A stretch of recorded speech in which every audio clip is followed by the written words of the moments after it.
नमस्कार साथियों, आवाज़ लोकतंत्र न्यूज़ चैनल में आप सभी लोगों का स्वागत है। साथियों, 8 मार्च को पूरे देश में महिला दिवस के उपलक्ष्य में विभिन्न तरह से कार्यक्रम का आयोजन किया गया। अनेक जगहों पे सामाजिक संगठनों ने, सरकारी कार्यालयों में, तमाम जगह पर महिलाओं का सत्कार भी किया गया, उन्हें पुरस्कृत किया गया। उसी तरीके से नागपुर शहर में नागपुर श्रमिक पत्रकार संघ और प्रेस क्लब, इनके मार्गदर्शन में नागपुर शहर के तमाम अखबारों में कार्यरत, यूँ न्यूज़ चैनलों में कार्यरत तमाम महिलाओं का सत्कार का आयोजन किया गया, जिसमें मुख्य रूप से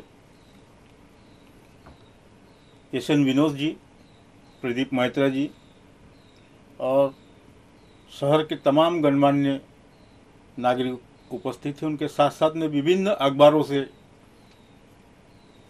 तमाम महिलाएं भी उपस्थित थी, जिनका एक सत्कार का कार्यक्रम किया गया, जिसमें स्वर्णा पांडे जी थी, श्रुतिका गणेश झाड़े जी थी, वंदना सोनी जी थी, प्रगति खंडेलवाल जी थी, मीनाक्षी बंगाली जी, शारदा श्रीपद, ऐसे तमाम महिलाएं वहां उपस्थित थी और सभी का सत्कार भी किया गया। उन्होंने अपने वक्तव्य वहां रखे, जिसको हमने 2 पार्ट में खबर बनाई हुई है। ये पहला पार्ट है, इसी तरीके से इसका एक सेकंड पार्ट रहेगा, क्योंकि सारी खबर हम लोगों ने उसको विस्तार पूर्वक बनाया हुआ है।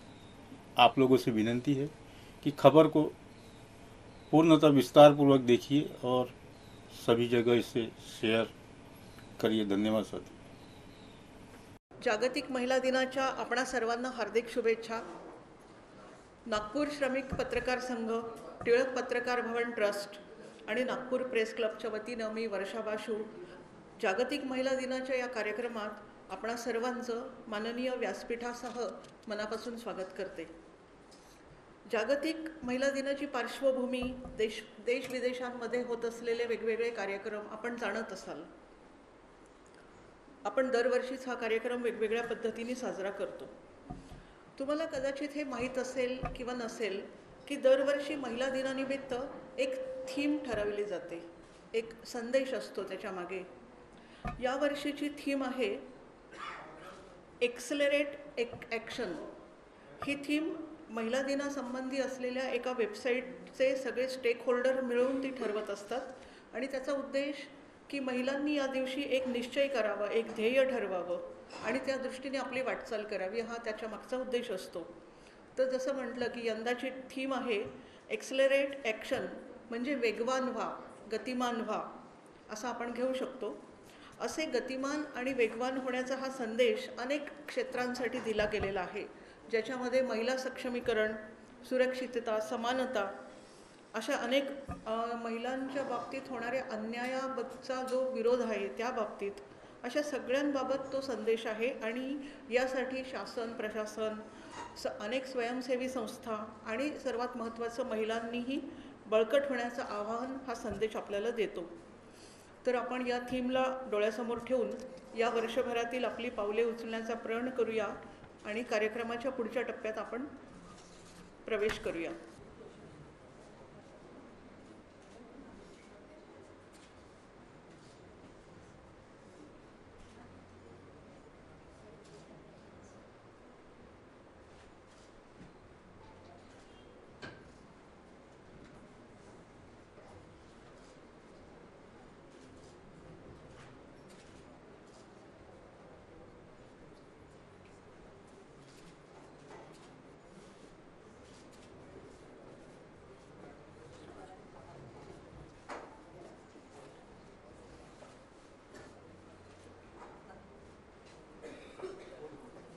अतिथी आणि अध्यक्षांचा परिचय आणि स्वागत करूया। आजच्या आपल्या कार्यक्रमाच्या प्रमुख अतिथी आहेत सुवर्णा पांडे। सुवर्णा पांडे या महाराष्ट्र अकाउंट्स आणि फायनान्सेस सर्व्हिसेसच्या संचालक आहेत। त्यांनी कॉस्मॅटिक टेक्नॉलॉजीत बीटेक केले असून त्या LLB आहेत। विशेष म्हणजे LLB मध्ये त्या विद्यापीठात दुसऱ्या मेरिट आलेल्या आहेत। त्यांनी MPSCची परीक्षा पहिल्याच फेरीत उत्तीर्ण केली आणि त्या क्लास 1 ऑफिसर म्हणून महाराष्ट्र अकाउंट्स आणि फायनान्सेस सर्व्हिसेसमध्ये दाखल झाल्या. आपल्या आत्तापर्यंतच्या 26 वर्षाच्या कारकिर्दीत त्यांनी अनेक मोठी आव्हाने पेलली आणि यशस्वीरित्या पूर्ण केली आहेत.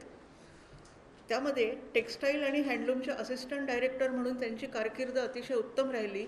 यात त्यांनी विदर्भातील हातमाग व्यवसायाला एक नवजीवन दिले, ही एक विशेष उल्लेखनीय बाब.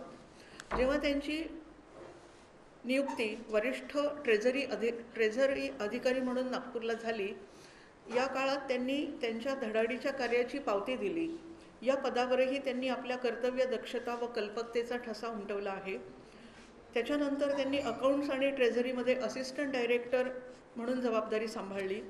अशा अनेक महत्त्वपूर्ण पदांची धुरा सांभाळत त्या सध्या अकाउंट्स आणि ट्रेझरीच्या डायरेक्टर या पदावर विराजमान आहेत. त्यांचे पती राहुल पांडे हे राज्य माहिती आयुक्त असून ते ख्यातनाम पत्रकार आहेत. हितवाद या वृत्तपत्रात ते सिटी एडिटरपदी होते. मी पत्रकार संघाचे अध्यक्ष शिरीष बोरकर यांना विनंती करते की त्यांनी सुवर्णा पांडे यांचे स्वागत करावे.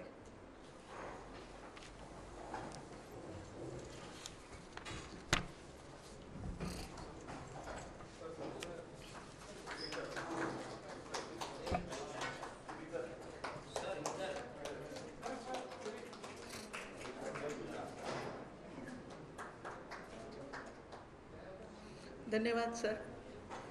आजच्या आपल्या कार्यक्रमाच्या अध्यक्षस्थानी असलेल्या आस्था गोडबोले कार्लेकर या नागपुरातील दक्षिण मध्य क्षेत्र सांस्कृतिक केंद्राच्या डायरेक्टर आहेत. मात्र ही त्यांची ओळख अतिशय अपुरी आणि एवढ्यावरच थांबत नाही. त्यांची एक प्रमुख ओळख म्हणजे त्या प्रसिद्ध कथ्थक नृत्यांगना व नाट्यकलावंत आहेत. लखनौ घराण्याच्या प्रख्यात नृत्यांगना व त्यांच्या मातोश्री श्रीमती सविता गोडबोले यांच्याकडून त्यांनी कथ्थकचे प्रशिक्षण घेतले आहे. त्यांनी गोवा कला अकादमीच्या नाट्य विद्यालयातून नाट्यकला विषयात डिप्लोमा केला असून देवी अहिल्या विद्यापीठातून संस्कृत विषयात MA आणि ग्वाल्हेरच्या राजा मानसिंग तोमर विद्यापीठातून कथ्थक या विषयात MA केलेले आहे. त्यांच्यातला एक विशेष गुण फारच मला खूपच कौतुकास्पद वाटला, आपल्या सर्वांनाही वाटणारच आहे तो. त्यांना मराठी, हिंदी, इंग्रजीसह कोकणी, मालवी, संस्कृत, फ्रेंच आणि रशियन भाषा अवगत आहेत. मी प्रेस क्लबचे अध्यक्ष प्रदीप कुमार मैत्र यांना विनंती करते की त्यांनी आस्था मॅडमचे स्वागत करावे.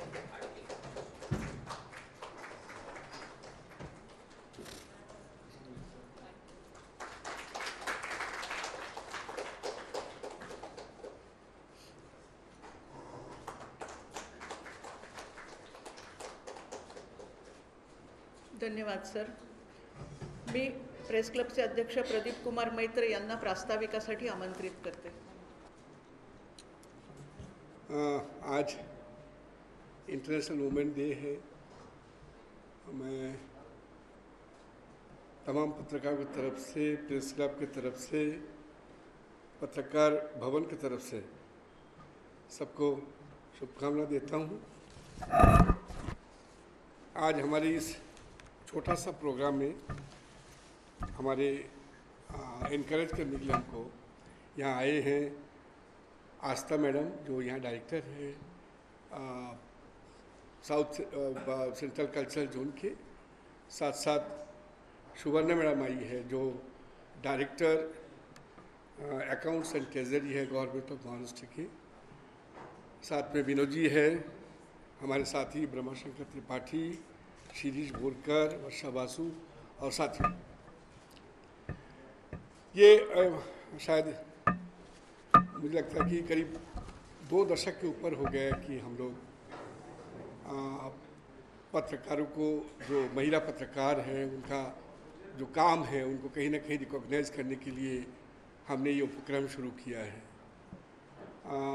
मुझे मालूम है कि जिनको हम पुरस्कार दे रहे हैं उनसे भी अच्छे शायद कोई पत्रकार और भी होंगे,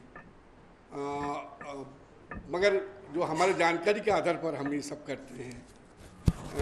और हो सकता है कि कुछ लोग छूट जाते हैं बीच बीच में, मगर हम कोशिश करते हैं कि जो अच्छे काम कर रहे हैं इस हमारे प्रोफेशन पे, उनको कहीं ना कहीं रिकॉग्नाइज हो और कम से कम एक संगठन जो पत्रकारों को संगठन है वो कहीं ना कहीं उनको उनके जो रिकॉग्निशन मिलना चाहिए वो उसको सम्मान ये प्लॅटफॉर्म देईल.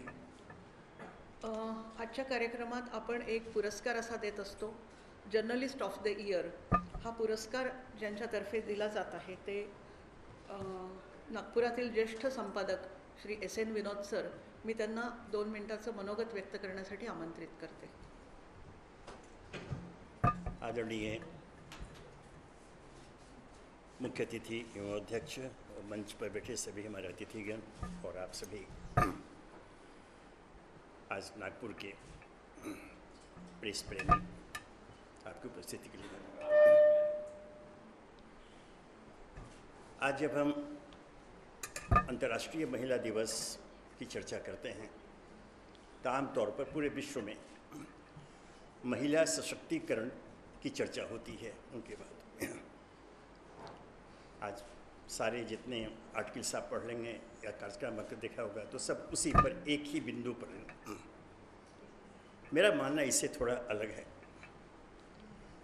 महिलाओं के सशक्तिकरण में वृद्धि वो ठीक है, लेकिन अब उनकी, मैं समझता हूँ उनको इसकी आवश्यकता नहीं है. वो बहुत आगे जा चुकी हैं, बहुत पीछे छोड़ चुकी हैं पुरुष समाज को. पहले जो भी ज़माना था जब कहा जाता था पुरुष प्रधान देश है, अब वो ज़माना खत्म हो गया. अब बात बराबरी की आई है और कुछ मामलों में, और विशेषकर अभी जिस मंच पर हम हैं, जिस विषय पर पत्रकारिता के क्षेत्र में महिलाएं इतना आगे बढ़ चुकी हैं कि अब वो एक आदर्श के रूप में स्थापित हो रही हैं. शुरुआत बहुत पहले हो चुकी थी. आप पता कीजिए 1890 में जब पहली पत्रिका निकली थी भारत भगिनी, तो हेमंत कुमारी चौधरी उसकी पहली संपादक बनी थी. जन्म लाहौर में हुआ था लेकिन और उस समय से एक परंपरा चली आ रही है. और आज भी निर्भीक पत्रकारिता की जब चर्चा चलती है और विश्वसनीयता की बात होती है तो एक नाम सामने आता है, बरखा दत्त. हिंदुस्तान पाकिस्तान के युद्ध के समय जो उनको रिपोर्टिंग, वार रिपोर्टिंग थी, आज मिसाल है, कोई नहीं कर पाया. पूरे विश्व में एक मिसाल के रूप में आती है. वो बरखा दत्त का नाम लिया जाता है, वार के समय का वार रिपोर्टिंग. वहाँ भी इस क्षेत्र में भी मैंने कहा कि जब इस महिलाएं आगे बढ़ करके आदर्श प्रस्तुत करती हैं, अनुकरणीय आदर्श प्रस्तुत करती हैं, तो फिर ये बात करना कि उनको सशक्तिकरण के मौका देना चाहिए, अवसर चाहिए, मुझे लगता है कि ठीक नहीं है. वो आगे हैं हर क्षेत्र में. अब चाहे शिक्षा का क्षेत्र कर लीजिए या प्रशासनिक क्षेत्र कर लीजिए, हर में महिलाएं आगे हैं और उनकी जो उपलब्धियां हैं, मैं फिर दोहरा दूं, वो अनुकरणीय हैं. चाहे प्रशासनिक क्षेत्र हो या शिक्षा का क्षेत्र हो या समाज का क्षेत्र हो. ऐसे में आज विश्व महिला दिवस पर उनकी वंदना करते हुए आज जो हम लोग, चूँकि अब पत्रकारिता की हम बात करें तो महिला पत्रकारों की चर्चा मैंने की, और मेरा अनुरोध यही रहेगा कि आज उनसे पूरा पत्रकार जगत काफ़ी आशा भरी दृष्टि से बहुत बड़ी अपेक्षा कर रहा है. और वह है वही जो बरखा दत्त ने मिसाल छोड़ी है, निष्पक्ष पत्रकारिता की, निडर पत्रकारिता की. वो आगे जा रही है. आज पूरे देख लीजिए, आज दिल्ली हो, मुंबई हो, आज वो छाई हुई है. आज लोग उनका अनुकरण कर रहे हैं. लेकिन मैंने कहा कि एक आदर्श के रूप में वो अनुकरणीय, वो पहल अगर करती हैं तो जो नई पीढ़ी है पत्रकारों की, जिन्हें एक आदर्श चाहिए, एक मार्गदर्शक चाहिए, उसके लिए वो बहुत बड़ा काम होता है. सांगताना विशेष आनंद होतोय की आजच्या आपल्या ज्या सगळ्या सत्कार मूर्ती आहेत त्या एका रत्नासारख्या आहेत. एखाद्या रत्नाला जेवढे पैलू पाडलेले असतात त्याची मौलिकता वाढत असते.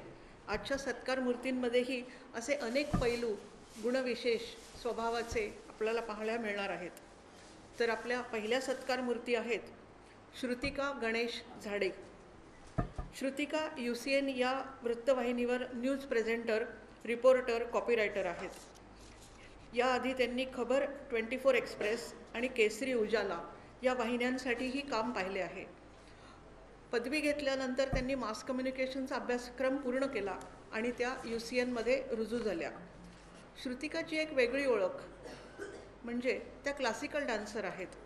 त्यांनी भरतनाट्यममध्ये विशारद केले आहे.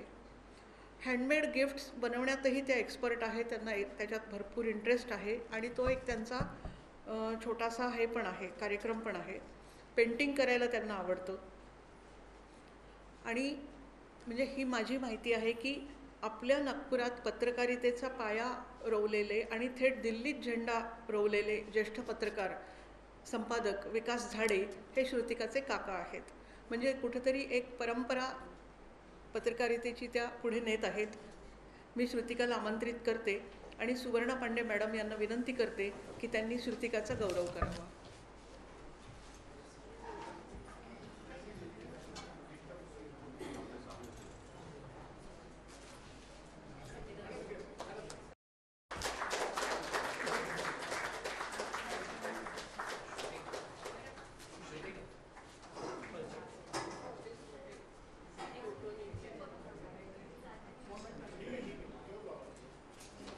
नमस्कार. श्रमिक पत्रकार संघ आणि टिळक पत्रकार भवन ट्रस्ट आणि नागपूर प्रेस क्लब यांचे सगळ्यात पहिले तर खूप आभार की त्यांनी मला हा सन्मान दिला आणि एक महिला म्हणून मला खरं तर फार अभिमान वाटतो. खरं तर सन्मान हा प्रत्येकालाच हवा असतो, कारण सन्मानाने एक इंडिव्हिज्युअल पर्सनॅलिटी ग्रो होतच असते, पण सोबतच त्या व्यक्तीची समाजात जी आहे ती एक इमेजसुद्धा वाढत असते. आणि हा सन्मान जेव्हा एखाद्या महिलेला मिळतो तेव्हा फक्त त्या महिलेपुरतीच तो सीमित राहत नाही, तर तो त्या समाजात बदलाचं ते प्रतीक बनतं. आणि आज महिला दिनाच्या निमित्ताने हा सन्मान मिळतो आहे. खरं तर महिला या ज्या आहेत या सगळ्यांना बांधून ठेवतात. त्या सगळ्या नात्यांना एका माळेत ओवून ठेवणारा धागा म्हणजे महिला असते.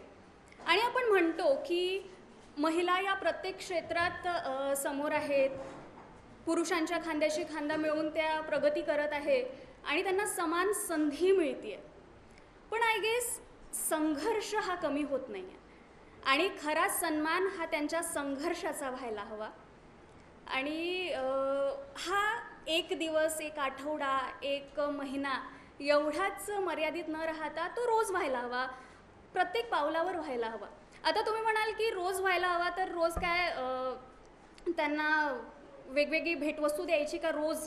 तर असं काही नाही आहे. आपण अगदी छोट्या छोट्या गोष्टींनी त्यांचा सन्मान करू शकतो. आणि दुसऱ्यांचं कशाला घ्यायचं, आपण आपल्या कुटुंबाचंच उदाहरण घेऊया. आपली आई रोज राबत असते, तिला आपण साधा एक पेला पाणी किंवा तिला काय हवं नको हे विचारू शकतो. आणि आय डोंट थिंक सो की त्याच्यासाठी आपल्याला काही पैशांची इन्व्हेस्टमेंट करावं लागते. आपल्या घरचंच आहे सगळं, आपलीच आई आहे. आणि अशी व्यक्ती, अशी महिला जिचा आपण रोज सन्मान नक्कीच करू शकतो. एकदम छोटीशी गोष्ट आहे आणि आज मला हा सन्मान मिळाला आहे. हा सन्मान खरं तर माझ्या कामाचा आहे. हा सन्मान माझ्या एकटीचा नाही आहे, कारण या सन्मानाचे खूप सारे भागीदार आहेत. हा सन्मान माझ्या कुटुंबाचा आहे, ज्यांनी प्रत्येक निर्णयात माझी साथ दिली. हा सन्मान माझ्या शाळेच्या शिक्षकांचा आहे, ज्यांनी मला घडवलं. हा सन्मान माझ्या UCN न्यूज चॅनलचा आहे, जिथे मी काम करते. सगळे डायरेक्टर्स, मुख्य संपादक आणि सगळे माझे सिनियर्स, सगळे प्रत्येक ती व्यक्ती ज्यांच्याकडनं मी काही ना काहीतरी शिकलेली आहे. आणि हा सन्मान प्रेक्षकांचा आहे, जे मला रोज बघतात, ज्यांना मला बघायला आवडतं. हा सन्मान प्रत्येक त्या बस ड्रायव्हरचा आहे, जे मला रोज अगदी न चुकता वेळेवर घर ते ऑफिस आणि ऑफिस ते घर अगदी सुरक्षितपणे सोडतात. हा सन्मान त्या प्रत्येक महिलेचा आहे, ज्यांच्याकडे बघून मला काम करायची प्रेरणा मिळते. खरं तर सकाळी मी एक कविता वाचली, ती तुमच्यासमोर सादर करते आणि अगदी थोड्याच वेळात संपवते, जास्त वेळ घेणार नाही तुमचा. योगेश शिरसाट यांची ही कविता आहे. कवितेचं नाव आहे बाई तुला काही कळत नाही. जिचे कष्ट आयुष्यभर कधीच सरत नाही, जिचे कष्ट आयुष्यभर कधीच सरत नाही, खुशाल म्हणतो आम्ही की बाई तुला काहीच कळत नाही.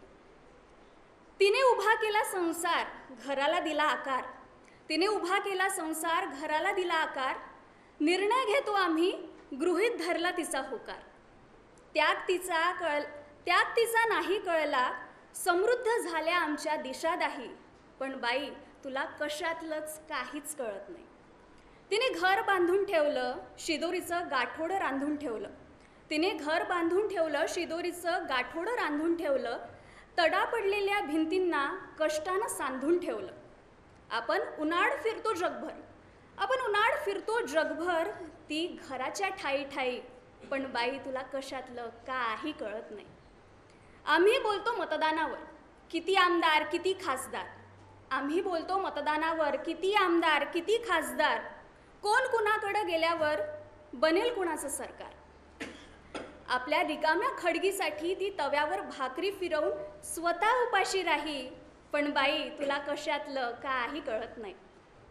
मर्दानगीचा तोरा आम्हाला नाही कुणाचा डर. मर्दानगीचा तोरा आम्हाला नाही कुणाचा डर.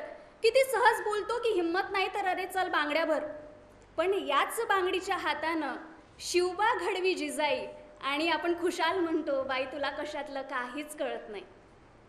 तो दुनिया जिंकतो त्याच्या कामानं. घटना लिहून देशाची घडी बसवली भीमानं. आणि घरातल्या घटना सोसते ती रमाई. पण आपण म्हणतो की बाई तुला कशातलं काही कळत नाही. कष्टानं घामानं हाकतो आम्ही कारभार. तांदळाच्या डब्यात दडवलेल्या पैशानं संसाराला लावते ती हातभार. तिच्या हातभाराशिवाय जरी आमचं पान हलत नाही, तरी खुशाल म्हणतो आम्ही की बाई तुला कशातलं काही कळत नाही. ती खळखळणारं पाणी तुकोबांची वाणी. रडणाऱ्या लेकरांसाठी आनंदाची गाणी. वेळ पडली तर लेकरू पाठीशी बांधून लढणारी झाशीची राणी. तिच्याशिवाय जगणं नाही हेच आम्हाला वळत नाही, तरी खुशाल म्हणतो आम्ही की बाई तुला कसलं काहीच कळत नाही. पण कसं म्हणू की बाई तुला कशातलं काहीच कळत नाही. पुन्हा एकदा प्रेस क्लबचे खूप खूप आभार की त्यांनी मला हा सन्मान दिला. दुसऱ्या सत्कार मूर्ती आहेत दैनिक भास्करमधील वरिष्ठ पत्रकार वंदना सोनी. मी जे थोड्या वेळाआधी म्हटलं की प्रत्येक सत्कार मूर्तीचे विविध पैलू हे आजच्या कार्यक्रमाचे वैशिष्ट्य आहे. वंदना हे त्याचे एक आगळे वेगळे उदाहरण म्हणता येईल. वंदना यांनी हिंदी साहित्यात MA आणि MPhil केले आहे. 5 गोल्ड मेडल्स जिंकून त्यांनी आपला मास कम्युनिकेशनचा अभ्यासक्रम पूर्ण केला आहे. असा विक्रम करणाऱ्या त्या पहिल्याच हिंदी भाषिक विद्यार्थिनी ठरल्या आहेत. सध्या त्या PhD करत आहेत. भास्कर या वृत्तपत्रात त्यांनी अनेक मोठ्या जबाबदाऱ्या पार पाडलेल्या असून मनोरंजन या पानाची जबाबदारी जेव्हा त्या सांभाळत होत्या तेव्हा त्यांनी 200हून अधिक सेलिब्रिटीजच्या मुलाखती घेतलेल्या आहेत. येथे त्यांनी बाल भास्करचेही काम केलेले आहे. विशेष म्हणजे भारतीय लष्करातर्फे महिला पत्रकारांसाठी जेव्हा जम्मू काश्मीर दौरा आयोजित केला त्यात सहभागी झाल्या होत्या आणि तिथलं रिपोर्टिंग त्यांनी खूप सुंदर केलेलं आहे. वुमन भास्करमध्ये त्यांचे अनेक लेख प्रकाशित झाले आहेत. 2010मध्ये त्यांना उत्कृष्ट पत्रकारितेचा पुरस्कार प्राप्त झाला आहे. पत्रकारितेच्या व्यतिरिक्तची एक पर्सनॅलिटी असते आपली, ती पण खूप महत्त्वाची असते. पत्रकारितेच्या व्यतिरिक्त वंदनाबाबत मला आता मी एकेरी म्हणू शकते वंदनाला, त्यांना पाळीव प्राण्यांचा खूप लळा आहे. त्यांचे एक स्वप्न आहे की तरुण मुली किंवा स्त्रिया यांना राहण्याची नागपुरात एक निवासी भवन उभं करावं आणि अशा तरुण मुली की ज्यांना नागपुरात राहायला जागा नाही आहे, त्या अफोर्ड करू शकत नाही एखादं हॉटेल, अशांना आपण राहण्यासाठी एक छोटंसं घर असावं असं त्यांचं स्वप्न आहे. मी वंदना सोनी यांना आमंत्रित करते आणि आस्था गोडबोले कार्लेकर मॅडमना विनंती करते की त्यांनी वंदना सोनी यांना सन्मानित करावं.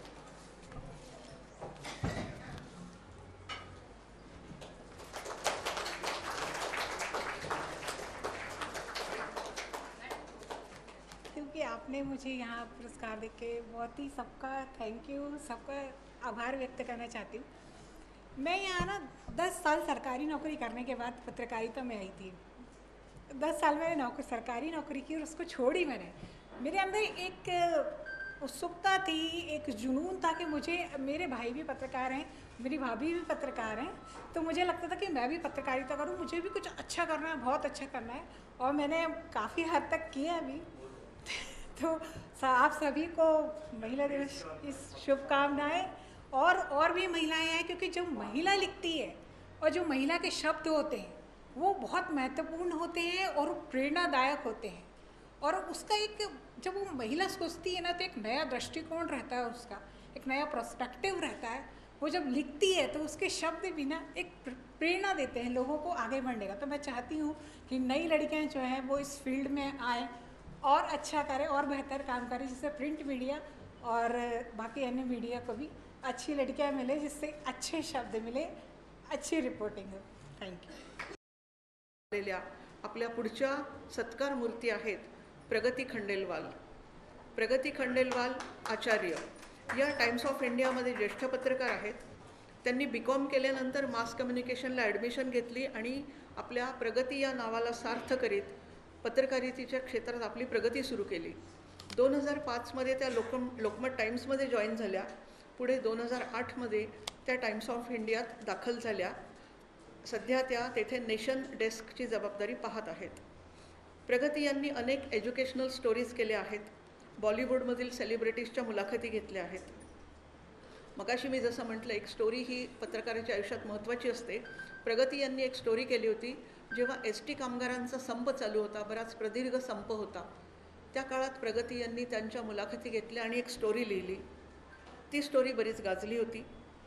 त्या कर्मचाऱ्यांना प्रगती मॅडमच्या त्या स्टोरीमध्ये इतका दिलासा, इतका विश्वास वाटला की पुढेही नंतर ते फोन करत राहिले आणि त्यांना आपल्या अडचणी कळवत राहिले. प्रगती यांना नृत्यकलेची आवड आहे. त्यांना कथ्थक शिकायचं आहे. त्यांचे पती समरेश आचार्य हेही टाइम्स ऑफ इंडियात आहेत. मी प्रगती यांना पुरस्कारासाठी आमंत्रित करते आणि सुवर्ण पांडे मॅडमना विनंती करते की त्यांनी प्रगतीला पुरस्कृत करावे.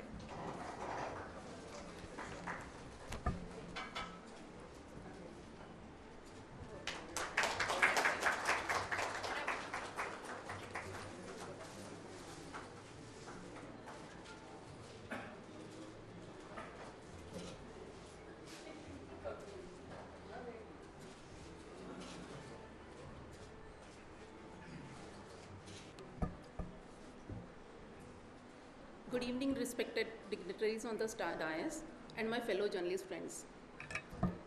I am truly humbled to receive this honor. My heartfelt gratitude to the Nagpur Union of Working Journalists and Patrakar Club for this wonderful recognition.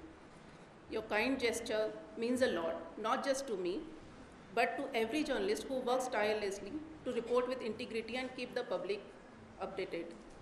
Honestly, I did not choose journalism as a profession. This profession chose me. It just started with just another adventure with a friend. We joined mass communication for fun, and here I am 19 years later receiving this honor. Don't remember when I started taking it seriously, but I must say it has been worth and fulfilling journey. From reporting to desk, I have experienced it all. And that thrill when you see your byline after doing a wonderful story, that gives you a kick to do more. And I believe women can be better editors than men because we are better at pointing out mistakes. I extend my heartfelt thanks to my mentors, colleagues, and well-wishers at the Times of India and Lokmat Times who have always encouraged and supported me in the journey.